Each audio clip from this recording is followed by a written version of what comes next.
Hi, everyone. It's an absolute pleasure to be with all of you today with this wonderful panel to discuss how local and cultural insights are or should be the first step to global innovation.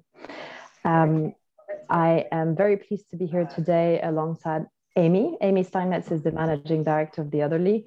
She will share her experience on product development and innovation around FMCG in particular.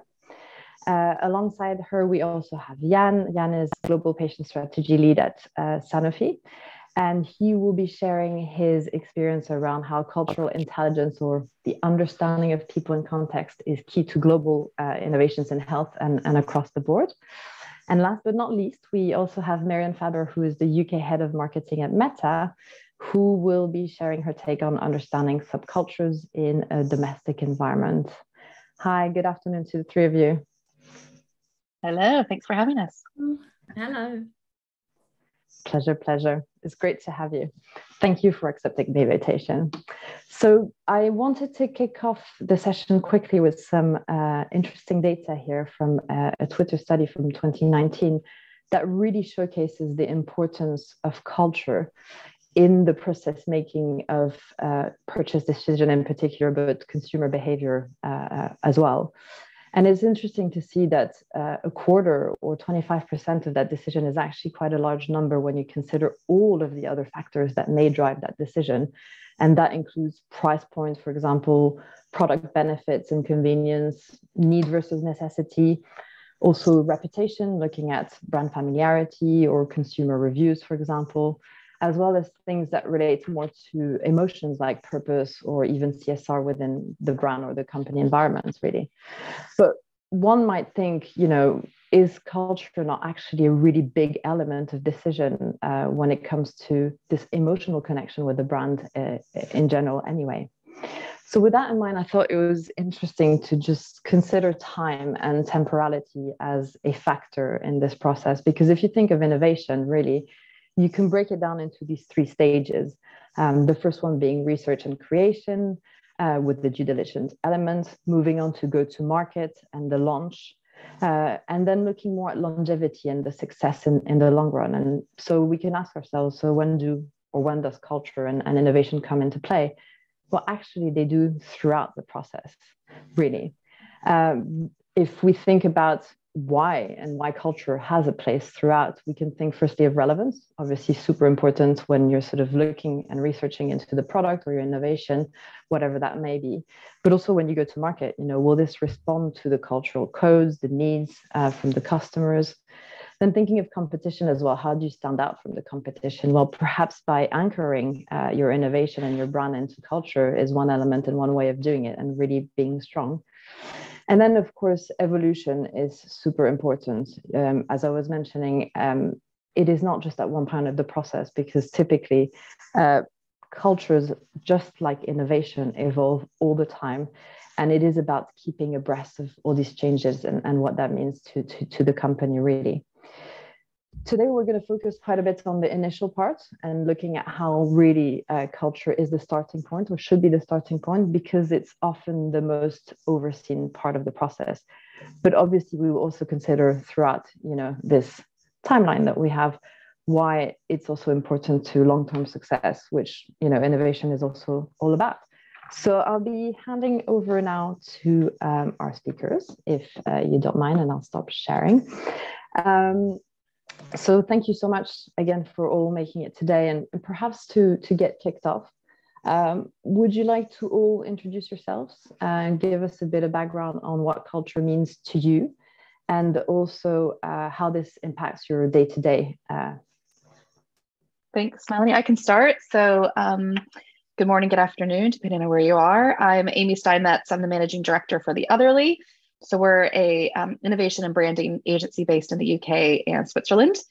And, our sort of role in the agency ecosystem is really consulting on bringing to life new product ideas, new brand ideas, and making sure that they sort of not only are relevant, but also resonate. And I think that resonance is that emotional connection. That's where culture really comes to play. And obviously, as we talk today, we'll sort of talk about the different types of culture that we think are really important in our work. But it is certainly a word that we discuss day in and day out. So looking forward to sharing a few more of our thoughts on that. Nice to meet you, Amy, and thank you for having me, Melanie. So my name is Miriam, as you've already been told, and I'm the UK Head of Business Marketing here at Meta. And the part of the business that I really look after is really about trying to help drive economic growth for all of our creators, communities, businesses, whoever you might be, essentially trying to help people drive impact and economic growth, and lots of interesting, exciting ways that my team does this, primarily, as you say, through culture, and I guess that's obviously why I've been invited here to talk today.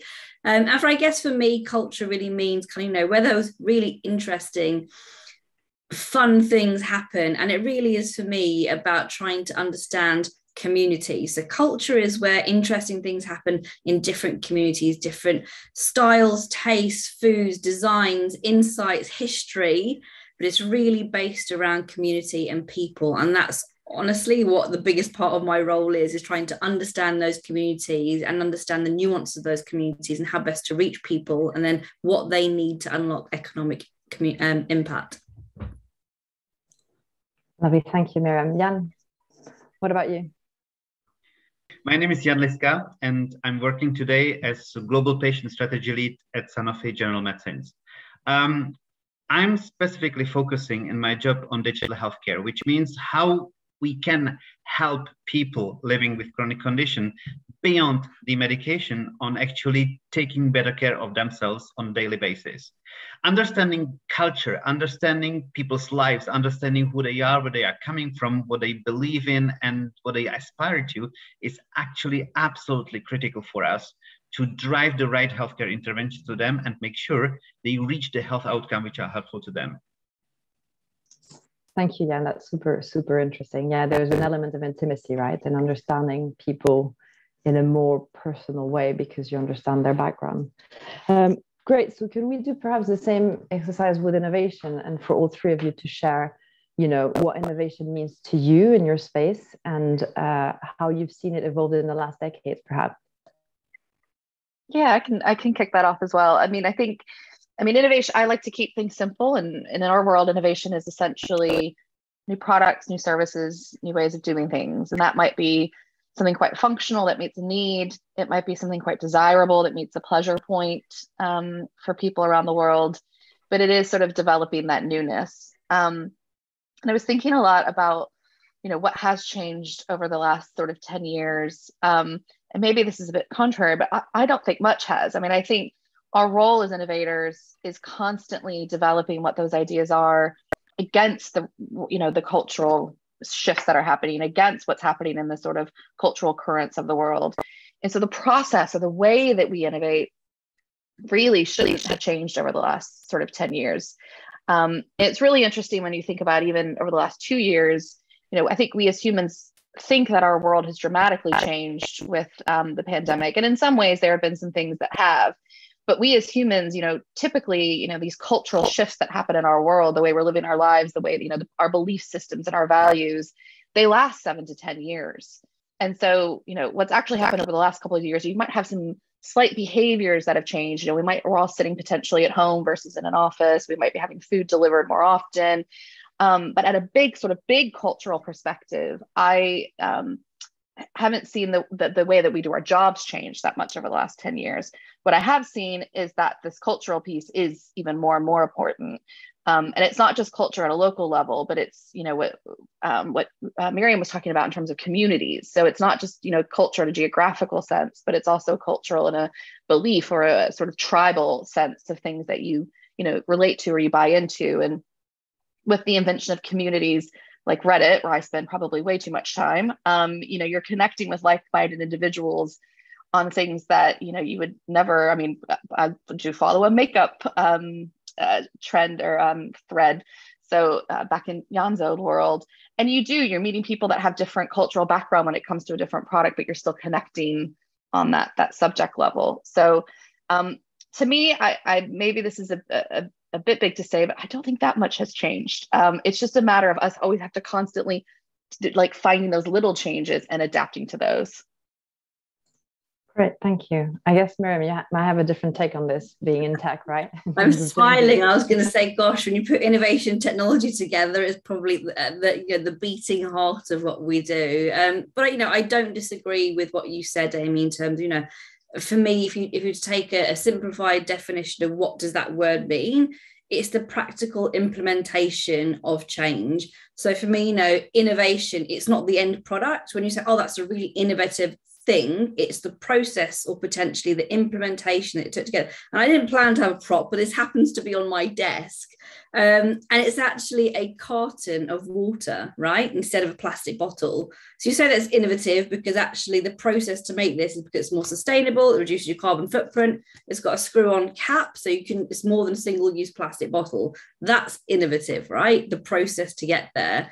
But I guess, as I said, from a technology perspective, we have rebranded, as you might obviously all know. We used to be Facebook. Facebook is now part of our company. We are now Meta, and the Greek meaning of the word meta means beyond. So for us, what we are doing is we are hoping to transform people's experiences beyond your screen, beyond surfaces, to allow people to feel and be immersed in new experiences. So that's the innovation that we are going through. And I could obviously talk about this for hours and hours, but that's my contribution to that answer. Thanks, Miriam. Jan, what about you? What's your experience with innovation and its evolution? When it comes to healthcare, I think no one has missed the point how telemedicine and remote self-care and digital healthcare have actually boomed during the pandemics and keep booming afterwards. So innovation has definitely accelerated in healthcare over the past decade due to two big factors, I would say. First is actually data and digital that bring new technologies, that bring new analytic capabilities to bring new insights and open new doors to build healthcare interventions. The second big area in which I see lots of innovation is truly behavioral science. It's understanding how beyond the actually medication, people behavior can positively impact their health outcomes. And linking all this to innovation and how we can actually move forward out of it, what is the most important in healthcare is making sure that people actually follow their healthy routines. And that's hard because being a patient is something you don't want. Taking care of your health with all the constraints that sometimes it can bring to your daily life, it's something you don't want. And so to me, the biggest innovation in healthcare is actually these effective and lasting behavioral change that you can bring to people living with chronic conditions so that they can, with minimal burden, live a truly livable life. That's innovation to me. And by the way, WHO, the World Health Organization, has actually stated this very clearly. Any new intervention that would improve actually people adherence to existing care regimens will bring more population health impact than any new medication discovery. So implementation innovation is probably the biggest innovation we need to bring. Yeah, absolutely. It's not innovation for the sake of innovation, but making sure there is the ability to implement it and understand people and how they can best go into the treatments and actually follow them for best results. That's super interesting. On that note, I know that in the pharma industry, there's a lot of talk around patient centricity, which I believe we call culture centricity at Creative Culture, but it's one and the same thing. It's really about understanding the context, understanding the behaviors. What do you feel in the health industry are the limitations, but also now the opportunities to do it right if companies better understand culture and behavior? So there is one big opportunity I see, and there's one point of vigilance.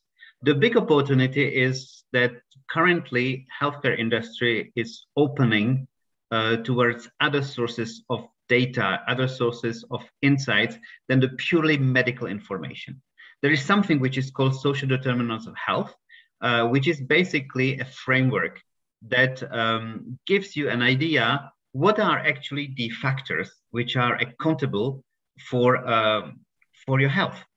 And what social determinants of health tell you is that there are different factors that are accountable for your health.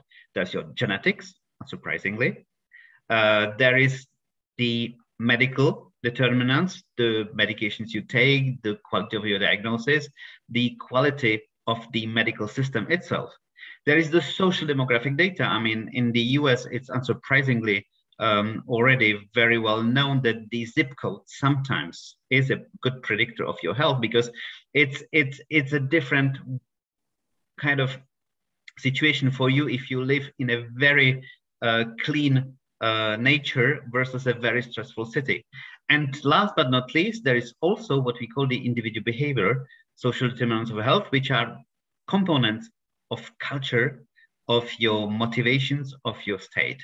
And so I think the huge opportunity I see is that now, finally, in healthcare, and you mentioned the word patient centricity, we start approaching the person as a holistic human being, as a whole person with not only her or his health condition, but also her or his life, beliefs, the aspirations, and start designing interventions that take into account all those various factors to make sure that healthcare is truly personalized and impactful. Thanks, Jan. It's super, super interesting. I have a few more questions. I'll get back to that point in a minute. Amy, at the Otherly, so you support clients with innovation strategy, as you were saying, and branding. And a big part of your role is to come in to support product launches and innovations. And you do this with large multinational clients. So I'm pretty sure that you're facing cross-cultural challenges on a daily basis. Would you like to give us one or two examples to date where you felt that cultural element was really decisive on the outcome of the project or the product? Yeah, I mean, I can talk a little bit about something I personally worked in, and then I'll pivot to a tweet I saw earlier this week that was a bit concerning and maybe not doing a great job of cultural innovation. I guess the first is we work a lot in the confection and sweet biscuits category. So things that you might enjoy in the evening with your family or with your partner, or you might have a little downtime for yourself and enjoy a chocolate bar. And one of the biggest parts of that business is seasonal and is at the end of the year. So mainly around Christmas when it comes to sort of the seasonal celebrations.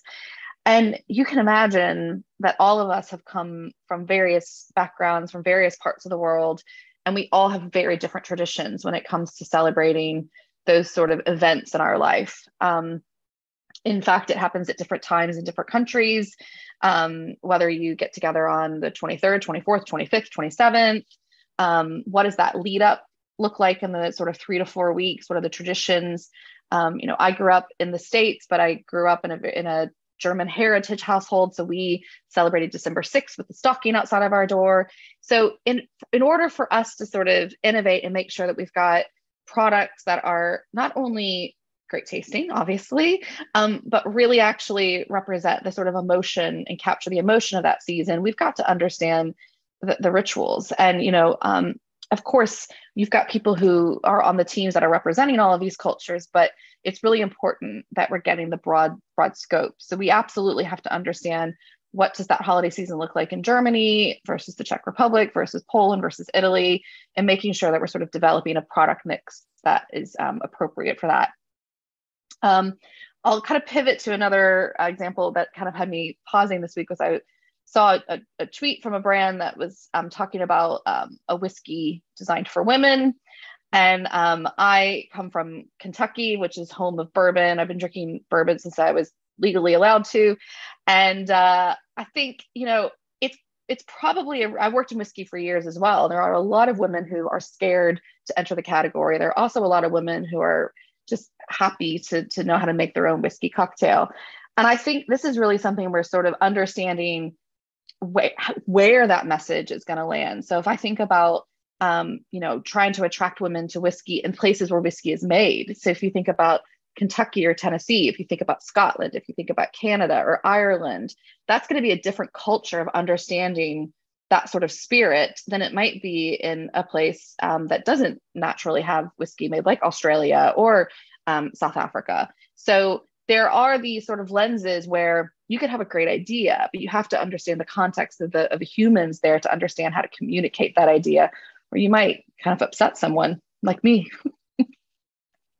Miriam, so sorry, going back to you. So your role at Meta, you were explaining that, you know, you're supporting business customers to basically best use your platform, find ways of being innovative and anchoring granular cultural insights as part of that, right?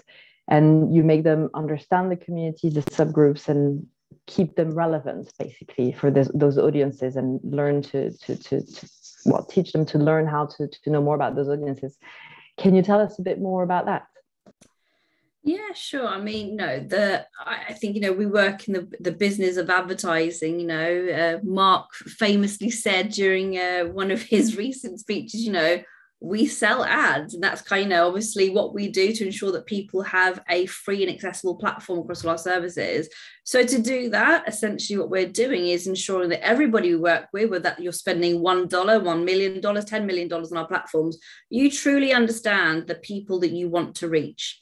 And actually a big part of what we're doing is also trying to make sure that you are also reaching new audiences that you didn't even know that you wanted to reach. And there are obviously, there are so many user cases for this type of thing. So, I don't know how many people have kind of seen when you're scrolling through Instagram, you might have found something like, oh, I didn't even know actually that was something I was interested in. Now, I guess that's obviously our algorithm finding new people, right? And finding products or items or experiences that might like you.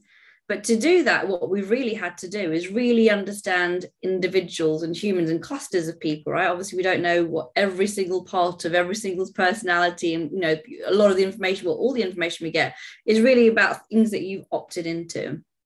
So for me, I guess, like, the way we want to ensure that people really understand their customers is by really surfacing new audience insights. So the current sort of like one of the current priorities that kind of my team is looking at is really about underrepresented communities. Now, I don't just mean, like the Black community, the LGBTQ, women, etc. But the biggest, I think, misunderrepresented community right now is the disabled community. Now, that community makes up over 1 billion people of our population. Yet a recent Deloitte piece of research said that only, I think it was something like 4% of advertising even includes anybody with a disability, let alone put them in any kind of role, which is like a main or leading role. So that's just one example of the kind of thing that my team will do, right? We will look at audiences and cultures and insights and go, right, we will work specifically with that audience. Obviously we've got 3.7 billion users on our platform, so we've got a huge audience to actually go and get insights from. But how does this audience want to be spoken to? How do they want to be represented? Where's the missing opportunity, And for us to be able to get those insights and package them up and give them back to actually advertise the market and say, you are missing out on 1 billion people you are not talking to. That's almost 25% of the world's population, That's just kind of like insane. So that's kind of an example of the kind of thing that my team will do, is really getting those cultural, interesting insights of clusters of people, whether that be underrepresented, majorly represented, but really to then inform business strategy. And again, like I said, the key thing for us to unlock economic impact. Lovely. And I have to say, I much recommend those insights reports you send on an ongoing basis, because I do receive them. I think they're really great, and they're a great window into, people who may not have the budgets to do the research themselves for their businesses to really understand those different groups. It's great.